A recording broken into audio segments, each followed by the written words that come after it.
Thank you very much, and don't forget, this video was made possible by my patrons on Patreon. Want to support me? The link is on the screen. Sincerely yours, VisualPony, and enjoy this audiobook. The Lunar Cypher, Chapter 19, Mind Games. Kill her now, or flee before she strikes you down. It wasn't exactly a voice inside my head, but the message from the nightmare was as clear as if she had spoken. I ignored her. Well, I said, this might be a bit of a problem. Celestia said nothing, but removed the mirror. Luna stepped closer to me, her shoulder touching mine. I found myself wishing there wasn't a layer of armor between us. Ik willy nai. Luna paused, collected herself, and began again. I will not let you harm her, Celestia. Celestia turned her head away from us before she answered, I am hurt beyond words that you might think I might. You would not injure the least creature for your own sake, but I know all too well that there is little you would not do for the sake of Equestria. Do you think that is wrong of me? Celestia turned back to her. We could have lived forever as the favored daughters of all creation, and yet we risked our own existence to make a better world for all ponies. Where is the sister who stood by my side then? Here, Luna said, then lowered her head to tap her horn against the armor over my heart. And there, sister. Please, I said quietly. Isn't this a time to be kind to one another? I want what's best for Equestria too. I know my past actions have been rash and foolish, but I don't have the benefit of the centuries of experience that both of you possess.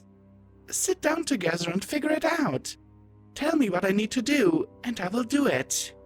The nightmare knew what I was going to say before I opened my mouth again, and she resisted me. I felt like I was speaking in a room full of shouting ponies as I continued.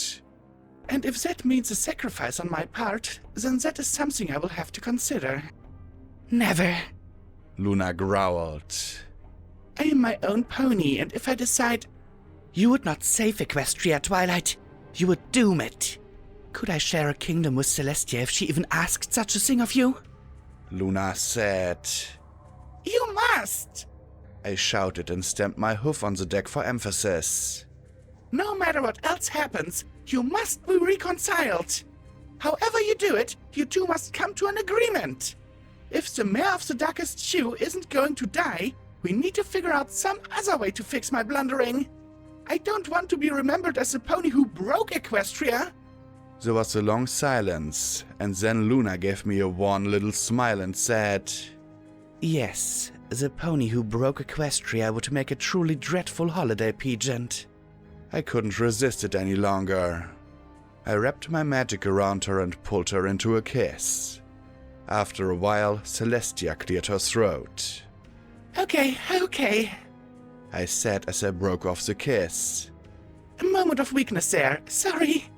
Don't be, Luna breathed. Cadence is in Canterlot, Celestia said. I think we should consult her as well. 1.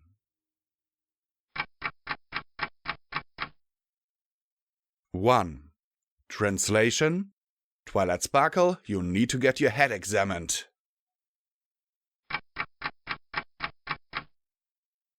Celestia urged me to stay out of the public eye, and that was just fine by me. Parading around in my nightmare Twilight suit wouldn't help matters at all. We decided I would remain aboard Luna's airship, Midnight, for the journey to Canterlot. Luna ordered a crew pony to take me to a guest cabin, with a promise to come and speak with me just as soon as she had some final words with her sister. I love you both, I said before I left them. Please, be kind to each other. Only a few minutes after the engines started up, there was a knock at my cabin door. I gave a guilty little start. I hate to admit it, but I was standing in front of the mirrored door of the wardrobe, examining my new body. My coat was so dark it was nearly black, but the light made lovely purple highlights shimmer across it. My mane was nearly the same as my old one, but longer and darker. It rippled, slowly, like waves in heavy oil. It was less showy than Celestia's, but still an obvious indication of profound magical power. I'd like to say that my interest was from pure scientific curiosity, but scientific curiosity couldn't explain why I was wondering how I'd look in a woven chain dress like the one Chrysalis had. I was just as tall as she was, and my new physique was a perfect blend of superb strength and feminine curves. I had a truly majestic set of wings and a long, wickedly pointed horn to match. Yes, a dress that hinted at being armor would be perfect for me. I'd never been really concerned or even much aware of my looks and figure before I'd fallen for Luna. But I have to admit that suddenly having a body that would make an athletic wear model green with envy was a bit of a thrill. So, even though I'd sworn to myself I would be absolutely neutral with Luna until Cadence had a good rummage around my psyche, when I heard the knock at the door, I cocked the rear hoof, leaned forward, looked back over my shoulder, and said in the lowest, throatiest voice I could, "Come in." "Hey, Twilight," Rainbow Dash said as she swung the door wide. "I wanted to— Wow!" Eep! I jumped in surprise and bumped my shoulder against the wardrobe. Rainbow? Yeah. I wanted to talk with you and the princess said it was okay. Wow, you sure look different with your armor off. I had no idea what to say, so I just gave her a hug. It's good to see you again, Dash. How have you been? How are the rest of the girls and Spike? I'm good, she said, grinning up at me. Even better now that you're back. The gang will be really happy to see you. It might take them a while to get used to your new look, though. Well, I hope I won't look like this for long, if... I finally noticed the insignia on the bands that Rainbow Dash wore around her foreleg. What is that?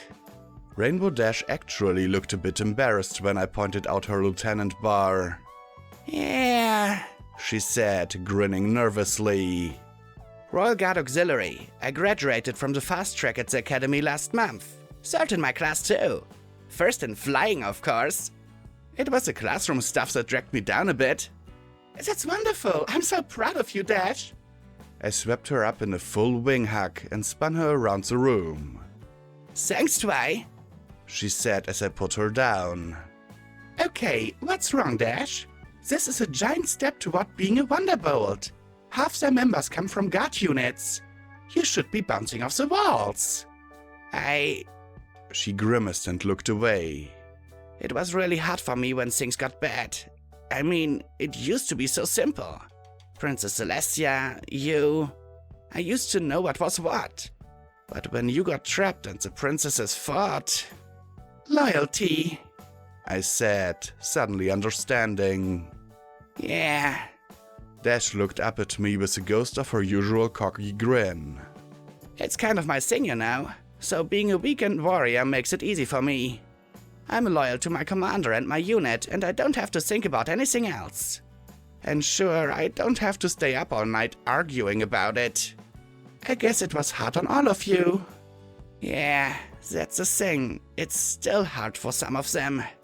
I sometimes think I took the easy way out. Rainbow Dash gave herself a little shake. But now that you're back, you'll fix it all, right? The nightmare's ghostly laughter floated through my mind. I hope so, Dash.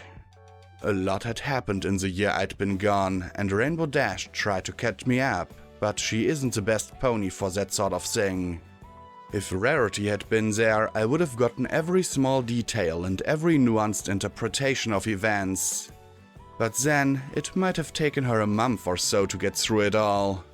For a wonder, it seemed like Discord had actually been a calming influence during the crisis.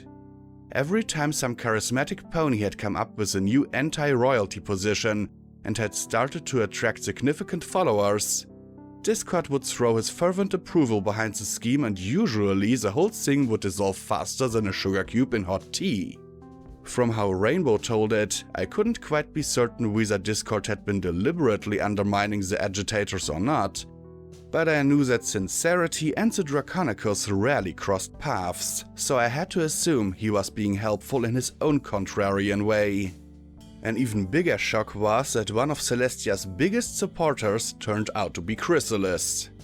She had taken up residence in a guest house on the Blue Blood estate and went about openly as a consort of the prince. It seemed that even some of her die-hard followers had managed to make some pony friends, so their number dwindled a bit, but the remaining ones had gradually replaced a good deal of Blue Blood's staff and bodyguards. I would have thought that this would be pretty off-putting for most of the Canterlot elite, but according to Dash, the novelty was something that outweighed the ick factor. Plus, there seemed to be quite a number of ponies that enjoyed the companionship, too, of a changeling, even if they knew it was a changeling.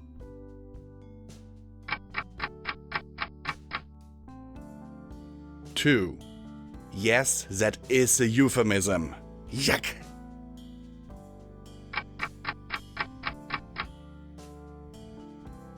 Rainbow Dash didn't have time to tell me much more than that before there was another knock at my door. Yes, come in. I opened the door, wincing inwardly at how pathetically eager I sounded to myself. It wasn't Luna.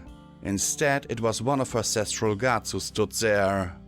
He stared at me for a long moment and then bowed so low the top of his helmet bumped the deck. Your Highness, Her Majesty of the Night would welcome your presence in the aft observation lounge. I could understand why Luna wanted to meet in a more public space than my cabin, but I was still a little disappointed. That's cool, Rainbow Dash said. I should be getting back to my unit anyway. I gave her another hug and said, Can you get a message to Spike and the girls for me? Just tell them I'm okay and I'll see them as soon as possible. Sure thing, Twy. I'm pretty sure there are a couple dozen couriers flapping their wings off to spread the news right now, but I'll make sure the old gang gets told personally. She gave me a radiant smile. Princess Eckhead is back and everything is going to be alright. If looks could kill, the Cestral's glare would have cut Rainbow Dash in half. Dash didn't miss it either, but simply sauntered out the door with a casual, Move it, bats!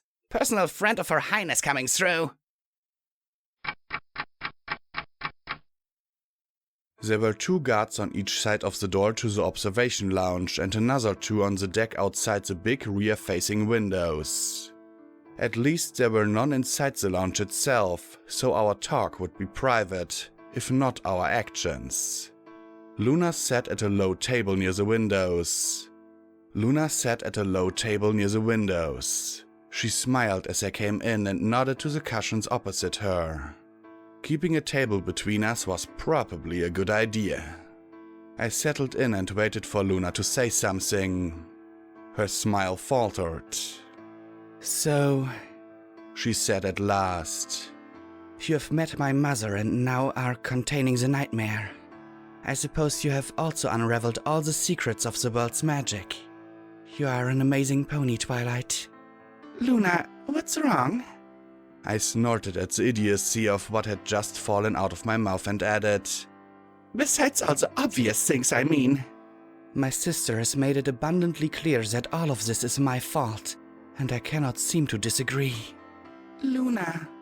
No, Twilight, I have failed again. Celestia has the strength to put her own desires beneath the good of the kingdom, but I am still a selfish and vainglorious mare, unworthy of my crown. A true monarch serves her subjects and keeps them from harm, not the other way around. Did she say that to you? That is monstrously unfair! Luna, you're still a pony and you deserve to be happy! No, Celestia very pointedly did not say such things. But you know how she is. By the time we finished speaking, I knew it for myself. The harm I have done to the kingdom may take centuries to repair, and will need the most careful of guiding hoofs if it is not to descend into hostile factions and chaos. Luna, you do deserve to be happy. You may not be perfect, but you are a good pony. She barked out a sharp, bitter laugh. Say that again after Cadence reveals to you the extent of my meddling with your mind. It wasn't you. It was... Oh. I frowned. But she isn't you. You were separated by the elements and they... I had been about to say, removed the worst of you, but I managed to avoid jamming all 4 hoofs into my mouth at the last second. I felt the ghostly laughter in my mind again.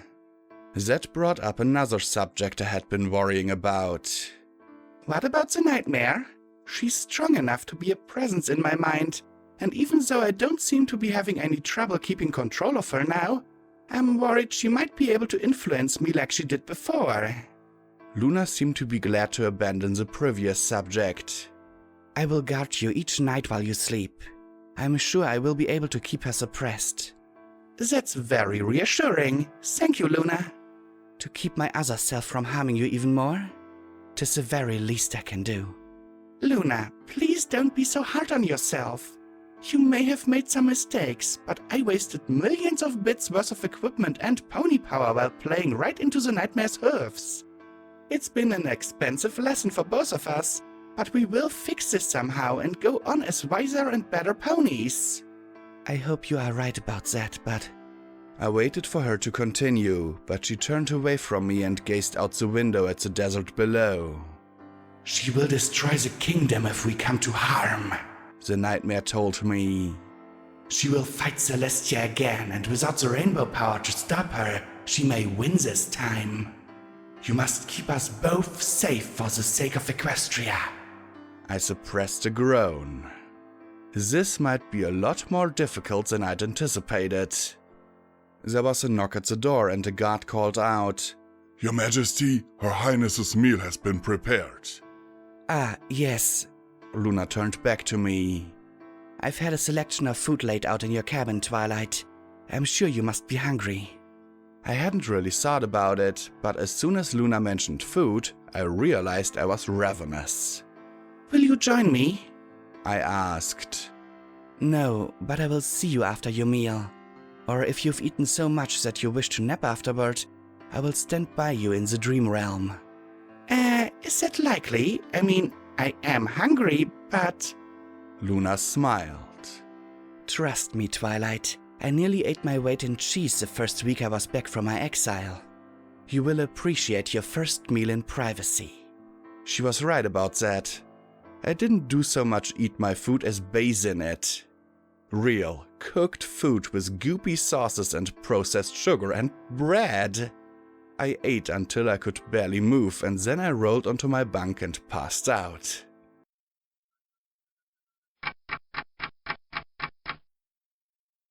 I stood on the highest tower of the castle of the Royal Sisters, looking out over the Everfree forest. The landscape looked pretty normal for a dream, except that the forest extended much farther than in the real world. I couldn't see anything beyond it. I heard a hoof fall on the stone and turned to see Luna standing there. But there was something about her that was ever so slightly off. Are you the real Luna or are you the nightmare? I asked.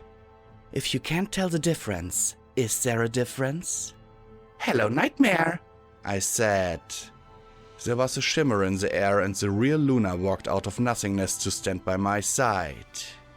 Begone, nightmare. You have done damage enough. Ah, the nightmare said, touching a hoof to her lips in thought. How about no? Does no work for you? Luna snarled and the muscles of her chest and shoulders tightened under her coat.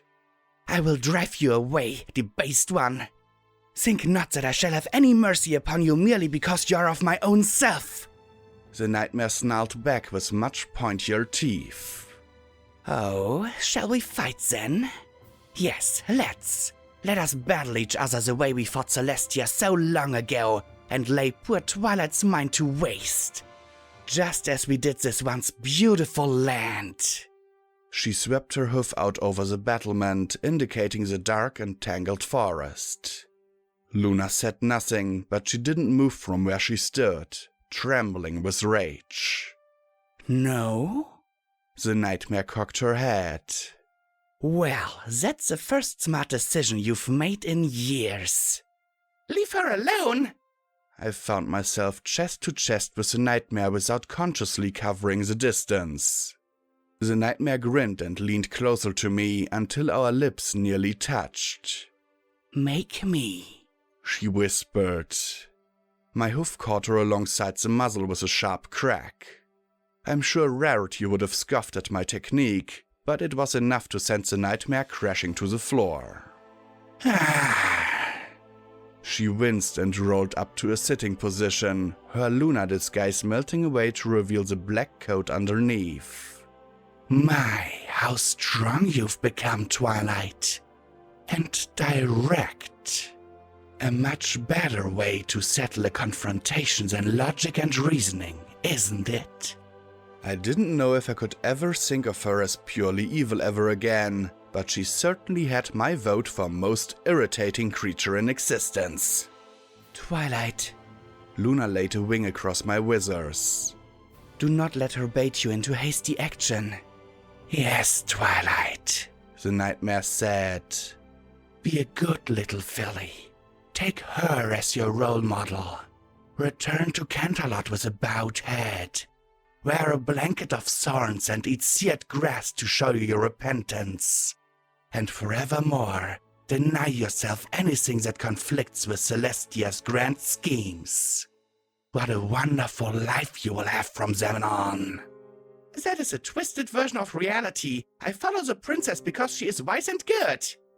The nightmare laughed scornfully. She is ruthless, and not half as wise as her subjects believe. Or should I say, used to believe? After being abducted out of her own palace by the magic of an ancient enemy, she had chosen to pardon, and then having Discord betray her at the critical moment in the scheme, she had bet the whole kingdom on. The few ponies with any brains began to doubt her perfect wisdom. I'm sure she herself was more than a little regretful that she hadn't listened to or relied on you when she was hanging upside down in a pot of green goo from the ceiling of her own throne room or chained in the depths of Tartarus. I looked at Luna, hoping for some rebuttal or even an interruption, but she held her gaze on the nightmare and didn't move, much less speak. And that fun little adventure with the shade of King Sombra. Wouldn't it have been nice to have a little help against that fiend? Luna wanted to go with you, but Celestia held her back. Why was it, I wonder? Perhaps she was afraid? No, surely not. She probably just wanted her little Terra to get a bit more experience in the monster-killing trade. You and every pony else in the Empire might have died or been enslaved. But those are the risks a monarch must take. Shut up, you poisonous nag! I screamed at her. Twilight, how can you speak that way to me? Am I not a part of the mare you love? I don't love her, you vile monster! You twisted my feelings! You bent my brain! Yes, the nightmare had played me like a cheap guitar. I knew at the moment the words were out of my mouth, and I turned to see the tears welling in Luna's eyes. Luna, I didn't mean it that way. Nay, Twilight Sparkle, do not concern thyself. I can bear the truth. I didn't even know what the truth was. But that was a problem I could do something about. I turned back to the nightmare. So, what do you suggest I do about all this? Your scheming seemed to work out just fine in the end. Maybe I should listen to what you have to say. Both Luna and the nightmare looked shocked at that. The nightmare recovered first and a slow grin crept over her face. Well, well, well. Some sensible thinking at last. My first suggestion is to ask Luna to depart so that we can speak privately. Yes, I nodded. All right, but there's just one little thing I want to ask of you first. Twilight, thou art mad. Canst... Wait a moment, Luna. You can see whatever she's doing inside me now, right? Aye, but if I depart... Yes, I understand. But if I were to ask her to completely remove any spell that is affecting my thinking, You could make sure that is all she does, right? A simple blanket negation of origin would work, wouldn't it? Yes, Luna said with a puzzled frown. Well, then I suggest another oath. I turned back to the nightmare. You clean out whatever mind magic you have still lurking around in my brain, and I will give you my full night's dream tonight to advise me, shall we say? Done. Ah, you agreed to that awfully quickly. I glanced over to Luna. And you will give me time to talk in private with Luna. You can do that, can't you? I can, but I don't see the benefits to either of you. I suspect you won't want to talk for long after I release you. I don't care. You get the full night tonight, but you remain sealed away from my mind until then. Those are my conditions. I looked back over my shoulder. Luna, can you enforce that privacy if she goes willingly? She nodded, but did not speak. Well, deal or not, Nightmare? She frowned and her eyes narrowed, but she nodded slowly. It's a pact.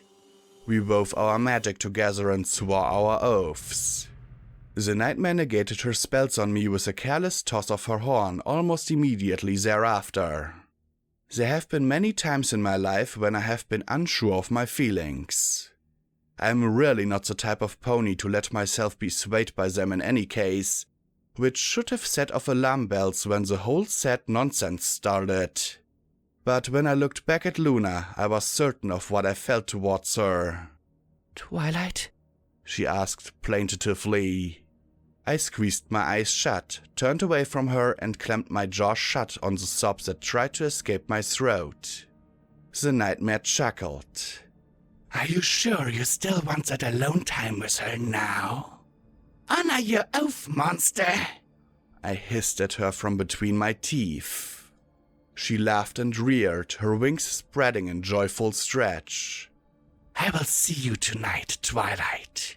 Oh, we have so many wonderful things to discuss. She vanished in a swirl of darkness and left me alone. Luna had also disappeared. I stomped in frustration. I had to fix this, and didn't have any time to waste. After I fell asleep that night, the nightmare would be part of anything I said or did. I had to wake up and go find Luna. I had to make sure she was okay. There, 2 steps in front of me, was the obvious solution. I clamped my wings to my sides and leapt over the parapet. The last thing I remember thinking before I hit the jagged rocks at the base of the tower was, I sure hope that superstition about dying in a dream isn't true.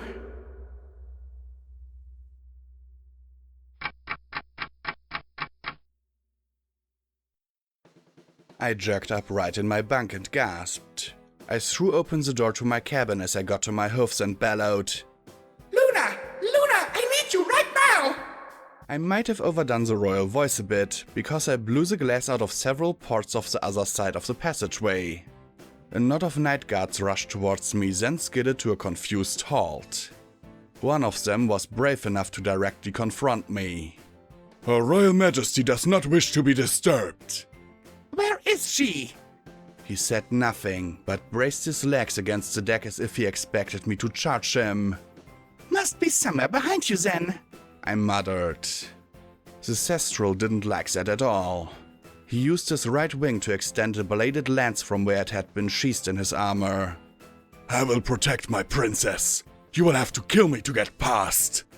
A couple of the other guards drew weapons, but most stared at each other in confusion. Flicker? I snorted as I recognized his cutie mark. You're willing to die to keep me from talking to her? You're an idiot. He charged and I just teleported behind the group of guards. Not dead yet, but here I am, a big nasty threat to poor, helpless Luna.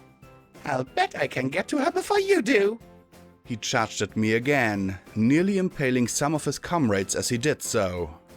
I winked out just before he reached me, surreptitiously tagging him with a little spell before I went.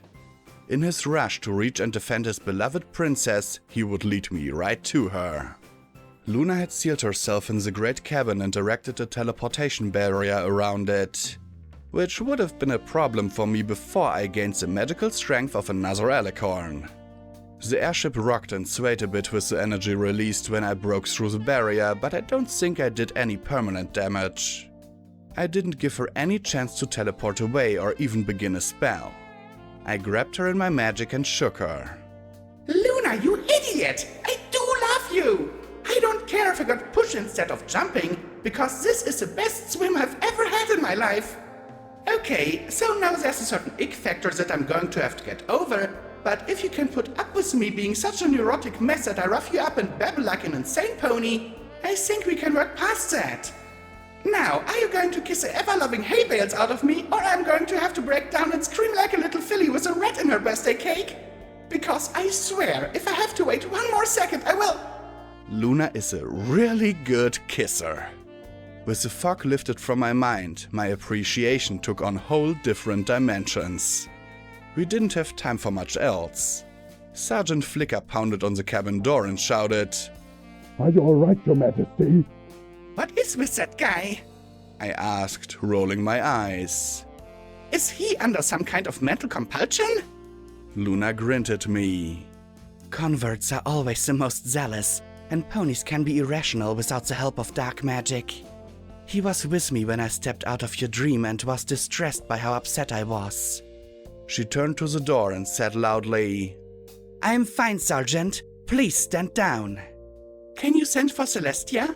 I asked Luna, once I was sure that Flicker wasn't going to demand some sort of proof of her well-being. I need to talk with her before the nightmare gets back to the party.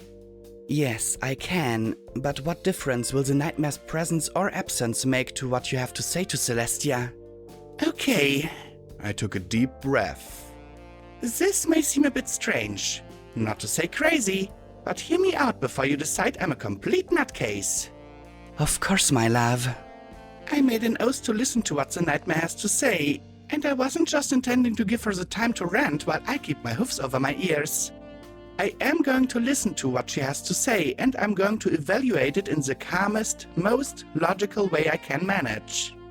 Luna frowned. But why? You know she only seeks to further her own ends. Yes, and primary among those is her desire to be reunited with you. How can I fault her for that? And the other thing is... I closed my eyes briefly and swallowed. What she said about Celestia was vindictive and twisted, but it wasn't completely wrong. I opened my eyes. I had expected shock, dismay, or repugnance from Luna, but she gazed at me with a calm, neutral expression. And since I'm going to give the nightmare a chance to make her case, alone and uninterrupted, I feel it is only fair to give Celestia the same opportunity. Luna blinked. Thou art truly going to call upon my sister and ask her to justify the way she has ruled Equestria for centuries? Well, put that way, it sounds a little harsh. I grimaced. But yes, that's pretty much what I'm going to do. I'm also going to ask her about her plans for the future. And to help me prepare, I'd like you to tell me as much of the early history as you can, starting with your mother's reign. Luna nodded, eyes downcast. And when thou hast heard all to thy satisfaction? Then, I said, lifting her chin up so that she could look me in the eyes. Then I will have a decision to make.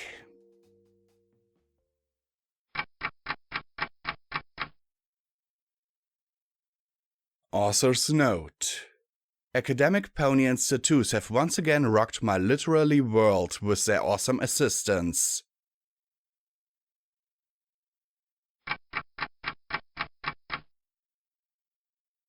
Comment time! So, every pony. First of all, I will remind you once again that you can support me via my Patreon. The link is in the description. Every dollar helps, is needed, and is very much appreciated. Okay, what can I say about this chapter? First of all, yeah. Twilight, Luna, my God, they explain what has happened in the time that she was gone, and what I really liked was this part with when Twilight was trying to get into a sultry pose, and it was Rainbow Dash coming in. And Rainbow Dash is like, "Hey there, Twilight, wow!" And I was like, oh my god, I totally forgotten about this. Also, Rainbow doesn't act differently around Twilight, so she doesn't act differently. She acts just like Rainbow Dash, at least I think so. She isn't like totally cautious or afraid that the nightmare will take over and try to kill her or something like that. She's just seeing her friend again and says, okay, I'll have to get used to your new looks, but that's about it. I had a situation like that once when I had a acquaintance, you might say, who was very obese. I mean, very obese. When we sat in a bus, then he had literally to take 2 seats for his own, because he was so broad that he could not sit on a single seat. And he was, like, totally lazy.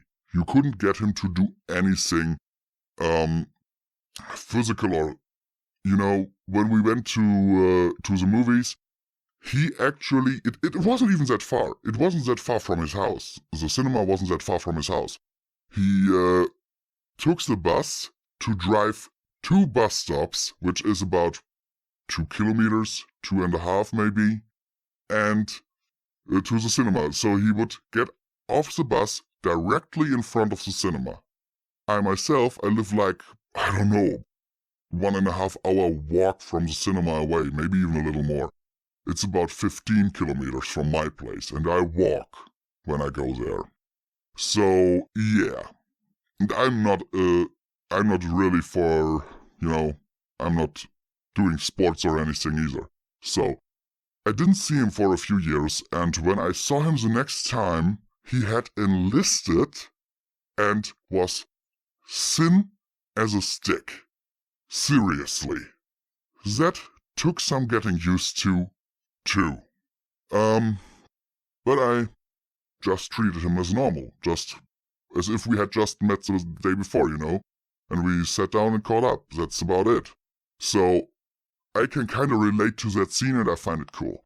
Also, what I really liked was Discord's involvement in the political unrest, that each time a pony came up with a scheme to overthrow the princesses and got enough followers that Discord threw his full support behind him. I kind of like that.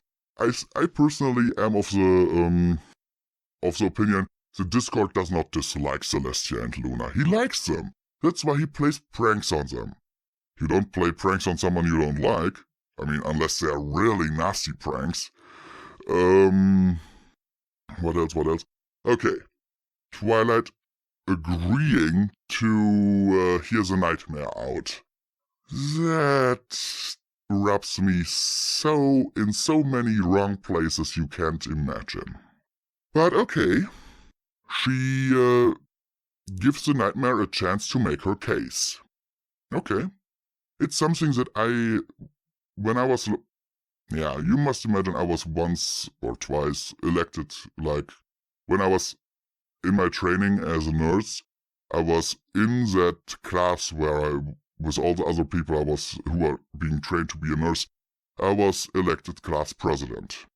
And there was this thing where we got a new student in there, like 2 months into the course, and that woman, I got along with her, but some of her views, I must admit, were, horrible, you might say. Not,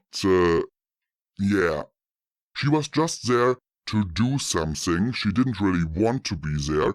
She just was there to appease some officials and to, not to sit around at home, basically. So she took a spot from someone who might have actually wanted to do that course, to be trained.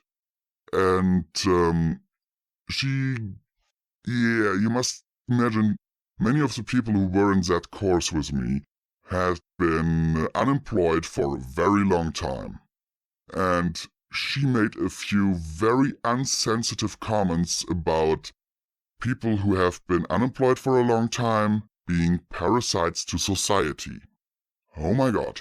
I can totally understand that rubbed many people the wrong way. So there was a literal hate campaign going on against her.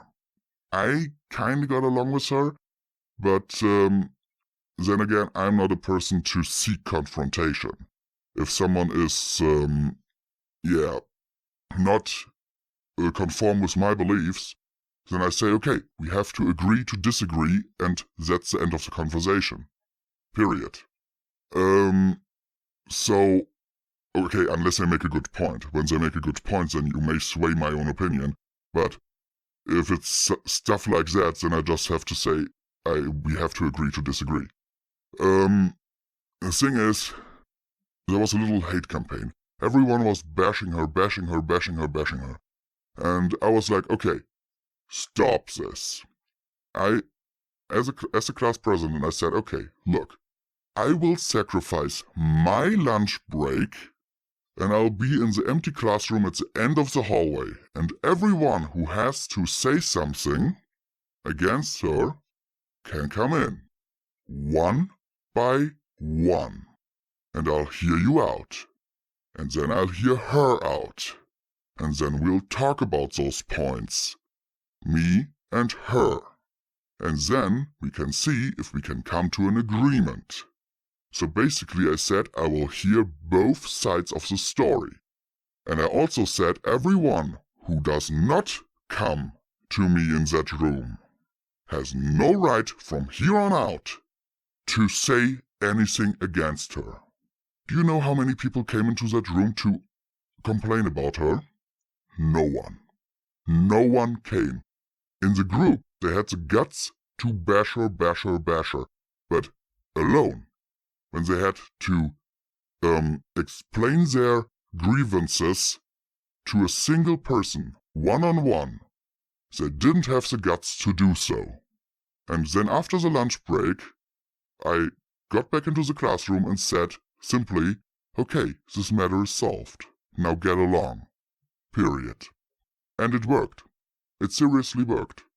She started to be a little more accepted in the group, and she started to stop making such comments, and yeah, because I had talked to her about that. That was really not okay.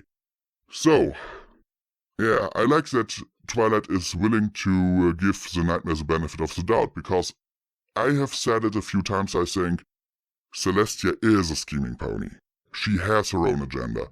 She does pull the strings from the shadows, and that's something I don't like. That's something I don't like about her. She I don't dislike the character in itself, but, that's an aspect I don't like. And that Twilight is willing to give the Nightmare the chance to make her case, thumbs up. That she still loves Luna, even though she has now been freed from the Nightmare's compulsion spell, that's cool. I like it. I seriously like it. But now let's rewind a little bit.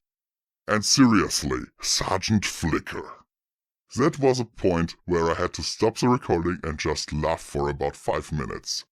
Because what is a Cestral going to do against a Alicorn princess who basically has the power of 2 Alicorns inside of her?